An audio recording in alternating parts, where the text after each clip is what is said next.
दोस्तों हम जो भी जान रहे हैं अगर उसके अलावा हम कोई भी जानकारी गेन करते हैं तो बहुत अच्छी बात होती है। इसी तरह से दोस्तों हम जो भी कमा रहे हैं, चाहे हम बिजनेस करके कमा रहे हैं या हम नौकरी कर रहे हैं, इसके अलावा अगर हम कुछ भी एक्स्ट्रा कमाई कर लेते हैं वो भी लीगल रूप से, तो दोस्तों ये भी बहुत अच्छी बात होती है।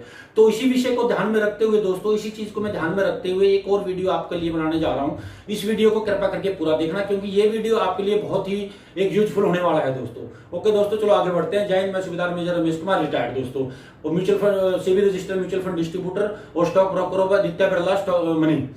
तो दोस्तों आज का जो विषय है वो ये है कि भाई म्यूचुअल फंड क्या होते हैं, what is mutual fund, how many types of mutual, कितने टाइप के म्यूचुअल फंड होते हैं, स्ट्रक्चर वाइज आप म्यूचुअल फंड को कितने भागों में बांट सकते हैं दोस्तों, और म्यूचुअल फंड में इन्वेस्टमेंट जो एएमसी में हम करते हैं वो एएमसी क्या होती है दोस्तों। तो चलो आगे बढ़ते हैं दोस्तों। What is mutual fund, mutual fund क्या है। तो म्यूचुअल फंड दोस्तों दो वर्ड से बना है, म्यूचुअल एंड प्लस फंड। तो म्यूचुअल का मतलब आप लोग समझ रहे हो भाई कॉमन अंडरस्टैंडिंग। तो बहुत सारे लोगों की जो कॉमन अंडरस्टैंडिंग होती है तो वो आप अपने पैसे को एएमसी में पैसा इन्वेस्ट करते हैं, तो उसको हम बोल देते हैं दोस्तों म्यूचुअल फंड इन्वेस्टमेंट। अब ये एएमसी क्या है दोस्तों, बहुत सारे लोग सोचेंगे एएमसी क्या है। तो एएमसी के बारे में थोड़ा सा एक उदाहरण देकर के बताऊंगा दोस्तों एएमसी क्या होती है। एएमसी का फुल फॉर्म है एसेट्स अंडर मैनेजमेंट।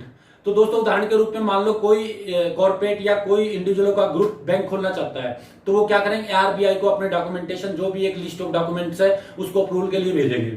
आरबीआई उसको चेक करेगा, उसके ऊपर जितना भी डिपोजिशन कैश में आरबीआई रखेगा वो रखने के बाद, और वो जो है आरबीआई उस पार्टी को, अप्लाई करने वाली पार्टी को परमिशन दे देगा कि आप बैंक खोल लो, तो दोस्तों वो पार्टी बैंक खोल लेती है। इसी तरह से कोई भी कॉर्पोरेट या कोई भी ग्रुप ऑफ इंडिविजुअल अगर एएमसी खोलना चाहते हैं तो वो सेबी को जो है ना अपना एप्लीकेशन फॉरवर्ड करते हैं। अब सेबी क्या है दोस्तों, सेबी है security exchange board of India, SEBI security exchange board of India. तो उसको अपने जो ना लीगल डॉक्यूमेंट फॉरवर्ड करते हैं, सेबी उसको चेक करता है, उसके बाद जितना डिपोजिशन वगैरह होता है वो डिपोजिशन करके और अप्लाई करने वाली पार्टी को एएमसी की परमिशन दे देता है दोस्तों, और वो जो है अपना म्यूचुअल फंड कंपनी बना लेती है।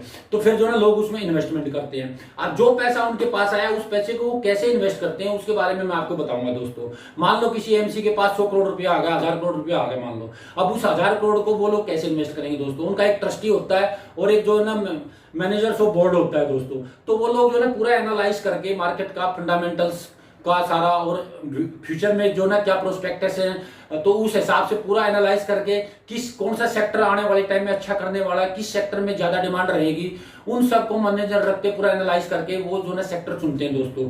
तो उन सेक्टरों में फिर वो देखते हैं कि कौन सी इस पर्टिकुलर सेक्टर की कौन सी कंपनी सबसे अच्छा करने वाली है, तो उस कंपनियों में वो इन्वेस्टमेंट करते हैं दोस्तों। मान लो उदाहरण के तौर पे उनको लगता है कि हेल्थ केयर सेक्टर आने वाले टाइम में बहुत अच्छा करेगा, या फार्मास्यूटिकल, तो हेल्थ केयर और फार्मास्यूटिकल की जो सबसे बेस्ट कंपनी है उन कंपनियों में वो पैसा इन्वेस्ट करेंगे। जैसे लुपिन के अंदर, कैडिला के अंदर, सिप्ला के अंदर, डॉक्टर रेड्डी के अंदर, हेल्थ केयर हॉस्पिटल में अगर हम जाएंगे तो अपना अपोलो हॉस्पिटल हुआ, मैक्स हुआ, वो कार्ड हुआ, तो इस तरह की कंपनियों में वो पैसा इन्वेस्ट करते हैं दोस्तों। इसी तरह से मान लो उनको लग रहा है कि डिजिटल टेक्नोलॉजी वाले जो ना कंपनियां बहुत अच्छा करेंगी, या ये डिजिटल सेक्टर आने वाले टाइम में बहुत अच्छा करेगा, क्योंकि कोरोना हो, कोई भी बीमारी हो, वर्क फ्रॉम होम हो या वर्क फ्रॉम ऑफिस हो, तो डिजिटल का काम तो है ही है दोस्तों। तो फिर वो उस डिजिटल टेक्नोलॉजी के सेक्टर की जो सबसे टॉप कंपनी है उसमें आपका पैसा लगाएंगे। तो जैसे मान लो टीसीएस है, इन्फोसिस है, साइंट है, बिरला सॉफ्ट है, टेक महिंद्रा है, एलएनटी टेक है, इस तरह की कंपनियों में आपका पैसा दोस्तों वो लगाएंगे। तो इस तरह से आपके पैसे को एएमसी जो है ना इन्वेस्ट करती है। अब वो इन्वेस्ट करने के बाद उन कंपनियों में जहां इन्वेस्ट किया था उनके शेयरों की कीमत बढ़नी शुरू हो जाती है। तो जो पैसा आपका इन्वेस्ट हुआ था, मान लो आपने 1 लाख रुपया उनमें इन्वेस्ट किया, वो 1 लाख रुपए की मान लो 100 रुपए की एक यूनिट आपको एनएवी के रूप में दे दिया, तो वो आपको तकरीबन 1000 यूनिट दे दी, जिसकी एनएवी 1000 रुपए थी मान लो उदाहरण के तौर पे। अब वो शेयरों की कीमत बढ़ने लगी, तो जो आपकी एनएवी उन्होंने 1000 के बदले में 1000 यूनिट दी थी और एक यूनिट की एनएवी 1000 रुपये लगाई थी, मिली थी आपको, तो एनएवी 1085 होगी, 1100 होगी, 1150 होगी, 1200 होगी। तो इस तरह से वो आपका पैसा ग्रोथ करने लग जाएगा दोस्तों। तो दोस्तों ये म्यूचुअल फंड हुआ, व्हाट इज म्यूचुअल फंड, और इस तरह से जो है ना आपका पैसा इन्वेस्ट होता है। अब ये कितने टाइप के हैं दोस्तों म्यूचुअल फंड, तो वैसे जो है ना आप देखेंगे मार्केट में तो 3500 के करीब स्कीमें हैं और टोटल 24 एएमसी हैं दोस्तों। लेकिन ये 3500 स्कीमों को दोस्तों अगर हम कैटेगराइज करें तो हम मुख्य रूप से इनको 3 भागों में बांट सकते हैं, टाइप ऑफ म्यूचुअल फंड। तो सबसे पहले हम बोले थे equity mutual fund. Equity mutual fund में भी 3 टाइप्स के होते हैं दोस्तों, small cap fund, mid cap fund, large cap fund दोस्तों। अब लार्ज कैप फंड कौन से हैं, अगर आप मतलब इसका मतलब है कि जब आप लार्ज कैप में पैसा इन्वेस्ट करते हैं तो मैं आपको ये बताना चाह रहा हूं कि आपका पैसा किन कंपनियों में लगेगा। तो दोस्तों जब आप लार्ज कैप फंड के अंदर जो है पैसा आपका लगेगा, तो वो जो देश की 100 फ्रंट लाइन की कंपनियां जिनको हम ब्लू चिप भी बोलते हैं, तो उन कंपनियों में जो है ना आपका पैसा लगता है। वो फ्रंट लाइन की जो ब्लू चिप या सबसे बड़ी कंपनी है वो कैसे तय होती है, उनका जो मार्केट कैप होता है, मार्केट कैपिटलाइजेशन होता है सबसे ज्यादा मार्केट के अंदर, उन कंपनियों में आपका पैसा लगेगा। जैसे रिलायंस का आज के दिन, टाटा का है आज के दिन, बिरला का, इस तरह की कंपनियों में, या मारुति का है, या आप इसका देख लो, आप हीरो होंडा का है, इस तरह की कंपनियों में आपका पैसा दोस्तों लगता है। तो वो जो 100 फ्रंट लाइन की कंपनियां हैं उनमें जब आपका पैसा लगेगा तो हम बोल सकते हैं कि हमारा पैसा लार्ज कैप फंड में लगा है। या लार्ज कैप फंड के अंदर पैसा इन्वेस्ट करने का मतलब है कि आपका वो 100 देश की जो टॉप फ्रंट लाइन की कंपनी है उनमें आपका पैसा लग गया है। अब आते हैं हम दूसरा इक्विटी म्यूचुअल फंड में। दूसरा में क्या है, इसी में इक्विटी फंड का जो दूसरी कैटेगरी है वो है मिड कैप फंड से दोस्तों। जैसे कि नाम से पता लग रहा है मिडिल कैपिटल फंड, यानी वो 100 कंपनी छोड़ करके और 101 कंपनी से लेकर के 250 कंपनी तक की जो मार्केट कैपिटल वाली कंपनियां होती हैं उनमें आपका पैसा लगता है। तो हम बोलेंगे भाई मिड कैपिटल फंड के अंदर हमारा पैसा लग गया। या आपने मिड कैपिटल फंड के अंदर पैसा लगा दिया तो आप ये समझ लो अपने दिमाग में, अब फ्रंट की 100 कंपनियों को छोड़ करके जो दूसरे वाली 150 कंपनियां हैं उनमें आपका पैसा इन्वेस्ट हो गया दोस्तों। और तीसरा जो फंड होता है वो होता है स्मॉल कैप फंड। आपने बहुत बार नाम सुना होगा small cap, small cap, small cap. तो ये 250 कंपनियों को छोड़ करके जो 3300-3400 कंपनी दूसरी लिस्टेड कंपनी बच जाती है मार्केट के अंदर, उनके अंदर आपका पैसा लगता है दोस्तों। अब इनकी नेचर क्या होती है थोड़ा सा मैं बताऊं दोस्तों। और हाल तो ये वोलेटाइल होते ही हैं, लेकिन जो लार्ज कैप फंड होते हैं दोस्तों वो कम वोलेटाइल होते हैं नेचर में, क्योंकि जो बड़ी कंपनियों के जो स्टॉक्स होते हैं वो बहुत ज्यादा टूटते भी नहीं है और बहुत ज्यादा बढ़ते भी नहीं है। इसी तरह से मिड कैप जो होते हैं वो थोड़े से वोलेटाइल ज्यादा होते हैं, वो दोनों बहुत ज्यादा बढ़ते भी और बहुत ज्यादा गिरते भी हैं। और तीसरा जो होता है स्मॉल कैप फंड, ये नेचर में और भी ज्यादा वोलेटाइल होती हैं। ये कंपनियां जो ना इनके 3 महीने में शेयर डबल भी हो जाते हैं और जो जिस लेवल पे आपने इन्वेस्ट किया था उस लेवल से कम भी हो जाते हैं, आधे भी रह जाते हैं। तो दोस्तों इस तरह से जो ना ये इक्विटी म्यूचुअल फंड जो होता है ये इस तरह से 3 कैटेगरियों में बटा होता है। तो आप अगर पैसा डाल रहे हो मान लो तो आपने इनका तीनों में ही डालना होता है, कुछ लार्ज कैप में, कुछ स्मॉल कैप में, कुछ मिड कैप में दोस्तों। अब दूसरा जो टाइप ऑफ है, पहला तो इक्विटी हो गया, दूसरा है हाइब्रिड फंड। अब हाइब्रिड फंड दोस्तों कौन से होते हैं? हाइब्रिड फंड वो होते हैं, अब जैसे कि आपसे नाम से पता लग रहा है कोई हाइब्रिड है। हाइब्रिड मतलब दो चीजों का मिलकर के एक जो बढ़ती है उसको हम हाइब्रिड बोलते हैं, वो चाहे ह्यूमन बीइंग में हो, चाहे वाइल्ड बीइंग में हो, चाहे आप एग्रीकल्चर में हो दोस्तों। तो इसी तरह से म्यूचुअल फंड में भी है। मान लो आपने हाइब्रिड फंड के अंदर पैसा लगा दिया, पहली बात तो ये है कि जो लोग कंजर्वेटिव होते हैं, जो रिस्क कम लेना चाहते हैं या कम टाइम के पैसे के लिए पैसा लगाना होता है, तो वो हाइब्रिड फंड के अंदर पैसा डालते हैं।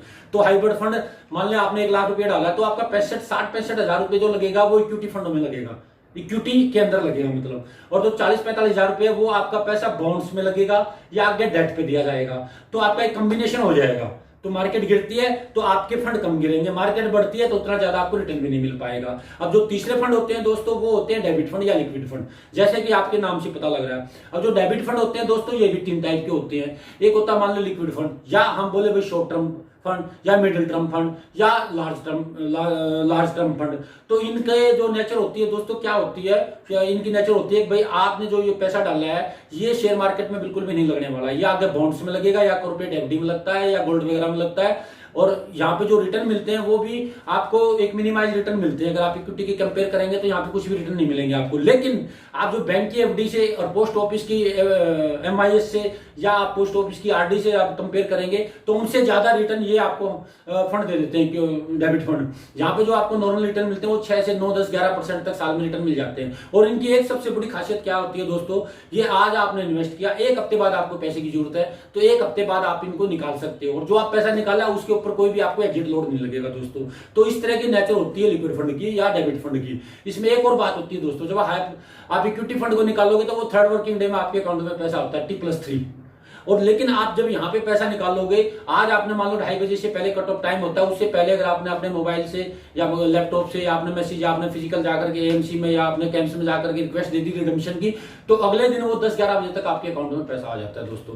तो ये दोस्तों 3 तरह की जो ना टाइप ऑफ फंड होते हैं, ये मैंने आपको बहुत ही अच्छे तरीके से और बहुत आसान भाषा में बताने की कोशिश किया है। हो सकता है आप लोग दोस्तों समझ गए हो। फिर भी अगर आपको कोई भी डाउट है तो कृपा करके आप मेरे को कमेंट्स करो, मैं आपके जो ना पक्का उसका जवाब दूंगा। अब दूसरा हम दोस्तों इनको स्ट्रक्चर वाइज हम कितने टाइप से इनको बांट सकते हैं, स्ट्रक्चर वाइज भी हम इनको 3 टाइप से बांट सकते हैं दोस्तों। पहला हम इसको बोलते हैं क्लोज एंडेड फंड।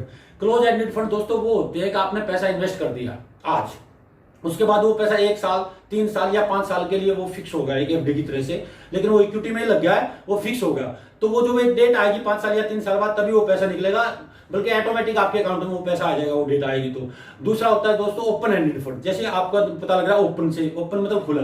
अब वो पैसे आप कभी भी ओपन एंडेड फंड के अंदर पैसा डाल सकते हो और कभी भी निकाल सकते हो। इनकी नेचर क्या होती है, अब भाई आप इसको पैसे को कभी भी निकालो कभी डालो, इस तरह का है, जैसे नाम से पता लग रहा है। दूसरा 90% जो फंड होते हैं इक्विटी के, वो ओपन एंडेड फंड होते हैं दोस्तों।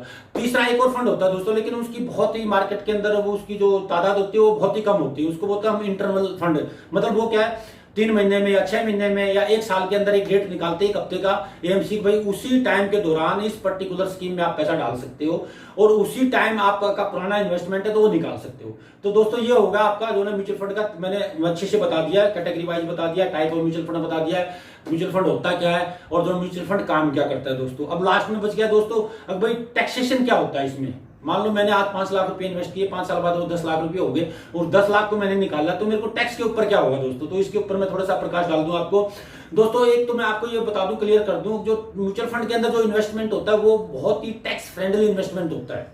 मतलब क्या है, जब आप इसमें इन्वेस्टमेंट करते हो तो आपको 1.5 लाख रुपए तक की छूट जो ना सेक्शन 80C के अंतर्गत मिलती है। लेकिन यहाँ पे सब्जेक्ट ये है भाई आपका वो पैसा 3 साल के लिए ब्लॉक हो जाता है दोस्तों। वो लगेगा इक्विटी में, लेकिन वो पैसा क्या होगा 3 साल के लिए ब्लॉक हो जाता है। तो वो पैसा उसको हम बोलते हैं यूलिप, उसको बोलते हैं हम ELS, equity link saving scheme. तो दोस्तों यहाँ पे आपको अगर आपका कहीं और इन्वेस्टमेंट नहीं है, मान लो आपका फंड कटता है, आपके LIC जा रहे हैं, तो वो आप बंद करा करके यहाँ पे आप 1.5 लाख रुपए अगर डालते हो तो सेक्शन 80C में आपको 1.5 लाख रुपए की छूट मिल जाती है दोस्तों। दूसरा होता है हमारे को, जब हम इन्वेस्टमेंट को निकालते हैं अपने को और 5 लाख रुपए हमारे 5 साल में 10 लाख रुपए लेके आते हैं, बिल्कुल ठीक बोल रहा हूँ दोस्तों, 10 लाख रुपए लेके आते हैं 5 साल में, 4 साल में जो ना म्यूचुअल फंड के रिटर्न डबल हो जाते हैं। तो वो हमारे 5 लाख के ऊपर क्या वो लगेगा दोस्तों, टैक्स क्या देना होगा हमारे को, तो उसके ऊपर मैं आपको बताता हूं। मान लो अगर हम जो है ना इसमें, तो जो लॉन्ग शॉर्ट टर्म गेन होता है वो विद इन 1 ईयर के अंदर होता है। मान लो आज मैंने 5 लाख रुपए इक्विटी म्यूचुअल फंड में लगाए और 1 साल में होकर के 11 महीने के अंदर ही वो 5 लाख रुपए 6 लाख रुपए हो गए, बिल्कुल हो सकते हैं दोस्तों, कोई वो नहीं है, होते भी हैं। तो वो 6 लाख का 6 लाख हमने निकाल लिया, तो मेरे को प्रॉफिट कितना हुआ, 1 लाख रुपया हुआ। तो उस 1 लाख रुपए के ऊपर मेरे को 15% टैक्स देना होगा दोस्तों, जो भी मैं टैक्स के स्लैब में आता हूं। दूसरा क्या है, अगर मैं 12 महीने के बाद निकालता हूं, तो 12 महीने के बाद जो भी मेरे को मान ले 5 लाख का 7 लाख हुआ, 6 लाख हुआ, तो जो प्रॉफिट हुआ वो प्रॉफिट सेकेंड ईयर से 1 लाख तक का प्रॉफिट मेरे को फ्री है, उस पर कोई टैक्स नहीं है। और 1 लाख के बाद जो मेरे को टैक्स देना होगा वो मात्र 10% देना होगा दोस्तों, वो भी आपके जिस टैक्स की ब्रैकेट में आते हो दोस्तों। तो इस तरह का मैं बोल सकता हूं, या आप सुन रहे हो या आप एनालाइज कर सकते हो, जो म्यूचुअल फंड का इन्वेस्टमेंट है वो बहुत ही टैक्स फ्रेंडली इन्वेस्टमेंट है दोस्तों। गवर्नमेंट ये खुद कोशिश कर रही है भाई आप जो ना पैसे को इन्वेस्टमेंट करिए म्यूचुअल फंड में, क्योंकि जो आप म्यूचुअल फंड में इन्वेस्टमेंट करते हो, मैं बार बार बताता हूं, वो म्यूचुअल फंड में इन्वेस्टमेंट करने का मतलब आप एसेट्स खरीद रहे हो, आप कंपनी खरीद रहे हो दोस्तों, आप रिलायंस को खरीद रहे हो, आप आदित्य बिरला को खरीद रहे हो, आप टाटा को खरीद रहे हो, आप मारुति को खरीद रहे हो, आप हीरो होंडा को खरीद रहे हो, आप आइसर एस्कॉर्ट को खरीद रहे हो, वो अलग बात है, बहुत माइक्रो लेवल में खरीद रहे हो। लेकिन दोस्तों दूसरा क्या है, जब आप म्यूचुअल फंड में पैसा लगाते हैं तो वो बहुत डाइवर्सिफाइड हो जाता है, आपका पैसा कम से कम 1 लाख रुपए लगाता है 100 कंपनियों में लगता है, तो इतने वाइड रेंज में आपका जो पैसा एक बहुत डाइवर्सिफाइड आपका पोर्टफोलियो होता है। और आपको पता है दोस्तों, एक डाइवर्सिफाइड पोर्टफोलियो होता है वो हमेशा एक अच्छा रहता है, always remains good portfolio which is well diversified. तो आप जो ना डायरेक्ट शेयर में ना इन्वेस्टमेंट करके आप इस बढ़ती हुई इकोनॉमी का अगर फायदा उठाना चाह रहे हो दोस्तों, मैं आपको बता रहा हूं, जो आज सेंसेक्स आज 55,000 रुपए अगले 5 साल में 1 लाख पे चला जाना है दोस्तों। ये क्यों जाएगा, कैसे जाएगा, वो फिर एक बहुत बड़ी वीडियो हो जाएगी दोस्तों। तो कृपा करके जो ना आप आइए और आप इसमें इन्वेस्टमेंट करिए। इसके लिए दोस्तों आपको एक अच्छे फंड मैनेजर की जरूरत होती है, आप मेरे से कॉन्टैक्ट कर सकते हो आप, क्योंकि मैं भी एक जो ना सेबी रजिस्टर्ड म्यूचुअल फंड हूं। आप स्टॉक मार्केट में इन्वेस्टमेंट कर सकते हो मेरे थ्रू, मैं आदित्य बिरला में आपका अकाउंट खुला दूंगा दोस्तों। तो दोस्तों ये वीडियो आपने कैसी लगी कृपा करके जो ना जरूर मेरे को बताना, क्योंकि वीडियो बनाने में काफी ताकत लगती है, ऐसे वीडियो नहीं बनती है दोस्तों, मैं आपको बता दूं, काफी आपको एनालाइज करना पड़ता है। तो अगर आपको अच्छी लगी और आपको ये लग रहा है कि हाँ भाई ये वीडियो में जो इन्फॉर्मेशन है वो एक यूजफुल है कम्युनिटी के लिए, इन्वेस्टमेंट कम्युनिटी के लिए, तो कृपा करके मेरे जो ना चैनल को आप सब्सक्राइब करें और मेरे वीडियो को शेयर जरूर करें दोस्तों और लाइक करें। ओके दोस्तों, थैंक यू, बाय।